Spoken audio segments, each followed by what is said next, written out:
Assalamualaikum warahmatullahi wabarakatuh. Apa kabar Bapak Ibu Guru Kepala Sekolah dimanapun Anda berada? Jumpa lagi dengan channel saya Siar Edukasi yang membahas informasi seputar pendidikan dan pembelajaran. Ya, terkait dengan pengelolaan kinerja yang sudah Bapak Ibu lakukan di bulan Januari menyusun perencanaan, sekarang Bapak Ibu berada pada tahap pelaksanaan kinerja.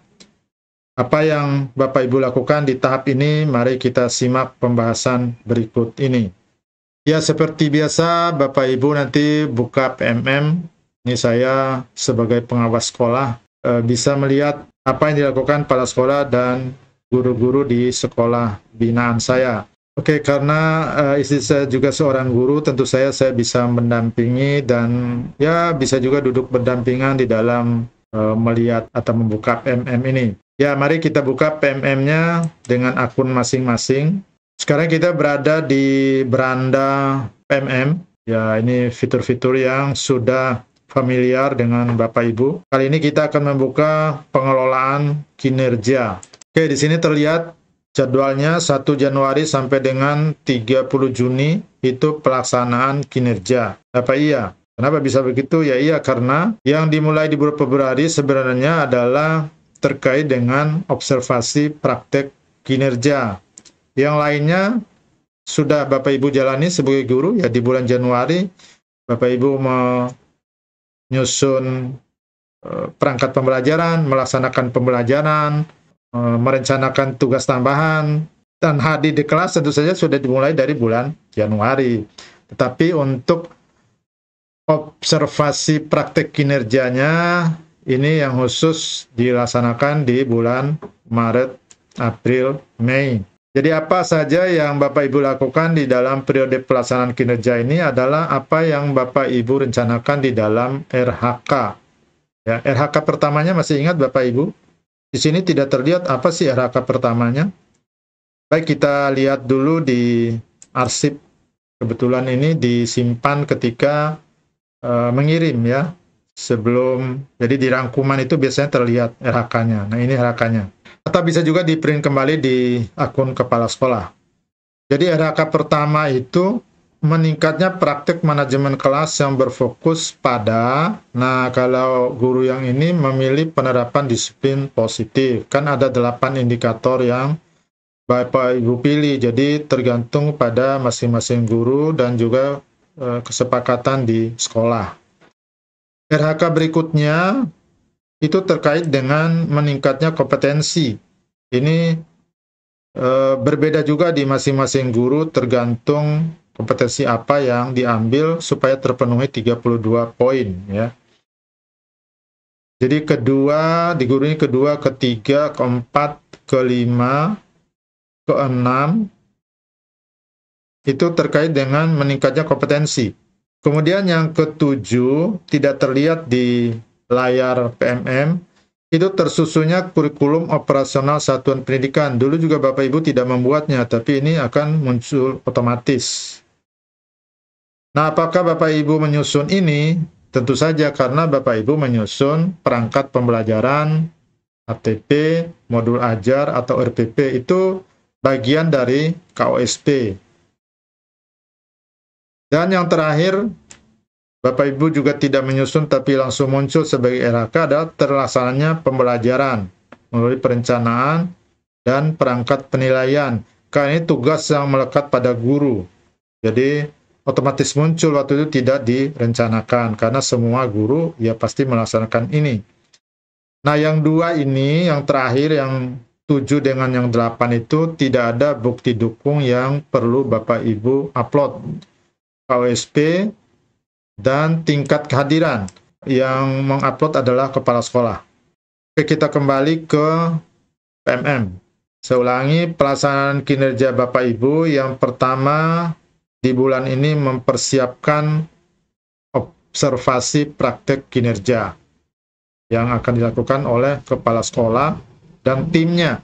Kalau Bapak Ibu guru SD mungkin gurunya sedikit, bisa kepala sekolah sendirian atau dengan wakaseknya. Tetapi kalau untuk Bapak dan Ibu guru SMA, karena gurunya mungkin di atas 50 orang yang sekolah-sekolah besar itu, tentu saja tidak sanggup kepala sekolah sendirian, mungkin ada timnya, beberapa orang, yaitu tim penilai kinerja guru. Nah, sambil menyiapkan ini, Bapak Ibu juga melaksanakan pengembangan kompetensi sesuai dengan RHK yang dibuat, ya. Jadi bukan mengumpulkan, ini masih proses pengembangan kompetensinya.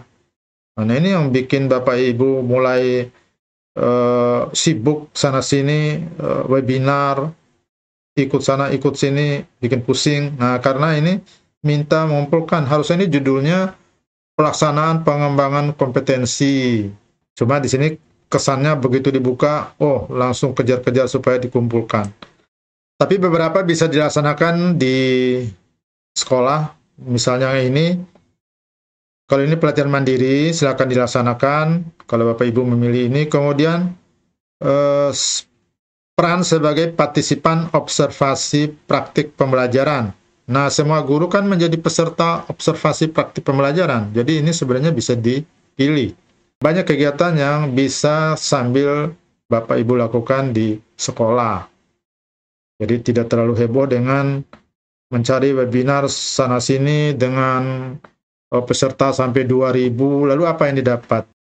Pengembangan kompetensi itu seharusnya yang dapat meningkatkan kinerja Bapak Ibu. Yang bagus sebenarnya PMM, cuma PMM ini prosesnya lama. Oke, itu yang RHK bagian kedua, tapi jenisnya banyak. Yang ketiga, tugas tambahan, kumpulkan juga. Ini masih proses, ini tugas tambahan juga. Tentu saja Bapak Ibu, kalau guru ini tugas tambahannya menjadi pembina ekstrakurikuler, ya, debat bahasa Inggris atau English Club. Tentu saja di bulan Januari baru merencanakan kegiatan, dan di bulan Februari ini baru mulai melaksanakan kegiatan.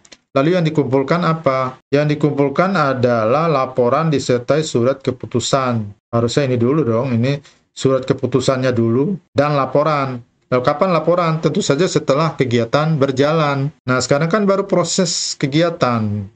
Mungkin akhir Mei lah baru selesai kegiatan pembinaan. Kemudian buatlah laporan, lengkapi dengan daftar hadir siswa, foto-foto kegiatan, masukkan surat tugas. Kalau sudah jadi laporannya, ya tinggal diunggah di sini Bapak Ibu. Berikutnya masih rangkaian pelaksanaan kinerja. Nah, tadi sudah saya katakan bahwa RHK yang 2 terakhir itu, tergantung Bapak Ibu apa jumlahnya berapa, yang jelas 2 terakhir, menyusun KOSP, dan yang terakhir melaksanakan pembelajaran. Yang ini dokumen KOSP, yang ini dokumen kehadiran yang upload adalah kepala sekolah. Bapak Ibu ngajar saja seperti biasa, hadir di sekolah. Yang terakhir, penilaian kerja itu ada 2 komponen, SKP dengan perilaku kerja. Nah, yang perilaku kerja ini apa yang dikumpulkan? Tidak ada yang dikumpulkan, karena ini terkait dengan perilaku Bapak Ibu sehari-hari. Cuma ini sebenarnya mudah, perilaku itu kan banyak. Tuntutannya apa? Tuntutannya sesuai dengan apa yang Bapak Ibu pilih di sini. Misalnya, untuk berorientasi pelayanan, guru ini memilih indikator, ada 3 pilihan waktu itu. Ini yang salah satunya bersifat ramah kepada peserta didik dan seterusnya. Perwujudan perilaku itu mengucapkan salam dan sapa dengan sikap ramah. Kemudian akuntabel, kompeten, ya dengan pilihan yang Bapak Ibu sudah. Misalnya terakhir, kolaboratif, bersinergi dengan peserta didik, rekan sejawat, dan masyarakat atau dunia kerja dalam menyelesaikan tugas. Jadi, Bapak Ibu sehari-hari hadir di sekolah dengan menampakkan perilaku yang sesuai dengan harapan atau ekspektasi pimpinan. Ekspektasi pimpinan itu yang sudah disepakati, ya apa yang Bapak Ibu klik ya waktu itu, waktu penyusunannya.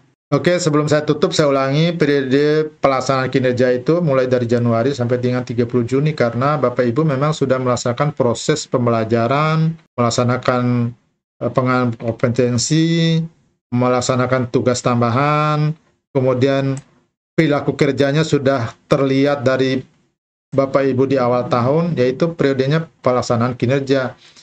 Adapun yang lebih khusus yaitu observasi praktek kinerja, Nah, ini saya bahas di video berikutnya supaya tidak terlalu panjang. Itu saja Bapak Ibu pembahasan saya kali ini, mudah-mudahan bermanfaat. Jangan lupa untuk nonton video berikutnya dan subscribe channel saya Siar Edukasi, like dan share video ini. Terima kasih. Wassalamualaikum warahmatullahi wabarakatuh.